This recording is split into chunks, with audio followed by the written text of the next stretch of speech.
நம்ம எல்லாருக்கும் தெரியும், கோலார் தங்க வயல்ல நவீன தங்கச் சுரங்கம் வரலாறு 200 ஆண்டுகளுக்கும் மேல. ஆனா கேஜிஎஃப்ல வரலாறின் தொடக்கத்திலிருந்தே தங்கம் எடுத்திருக்காங்கன்ட்டு சில ஆய்வுகள் சொல்லுது. முக்கியமா 5000 ஆண்டுகளுக்கு முந்தைய சிந்து சமவெளி நாகரிகம் பயன்படுத்தின தங்கம் கேஜிஎஃப் பகுதியில இருந்து தான் வந்திருக்கு. அதோட வேதியியல் கலவை ஆய்வுகள் காட்டுது. இதுக்கு ஆதாரம் எங்க இருந்து கிடைக்குதுன்னா, சிந்து சமவெளி நாகரிகத்தோட முக்கியமான இடங்களான ஹரப்பா, மொஹஞ்சதாரோல நடந்த அகழ்வாராய்ச்சியில தங்கம் கிடைச்சிருக்கு.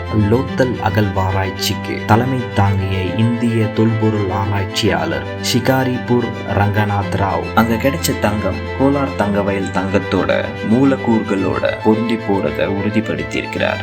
அது மட்டும் இல்ல, அதுக்கு முந்தைய காலத்துல ஏஎஸ்ஐ தலைவர் சர் ஜான் மார்ஷல் தலைமையிலான சர் எட்வின் பாஸ்கோ குழு மோஹஞ்சதாரோல கிடைச்ச தங்க நகைய ஆராய்ந்தாங்க. அப்போ அவர்கள் தனித்துவமான ஒரு வெள்ளி 11% தங்கத்துல கலந்திருக்கிறத அவர்கள் கண்டுபிடிச்சாங்க. இந்த மாதிரி ஒரு கலவை அப்போது வேற எந்த தங்க சுரங்கத்திலையும் பதிவாகல. அதனால அங்க கிடைச்ச தங்கம் கோலார் தங்க வயல்ல இருந்து தான் வந்திருக்குன்னு அவங்க முடிவுக்கு வந்தாங்க.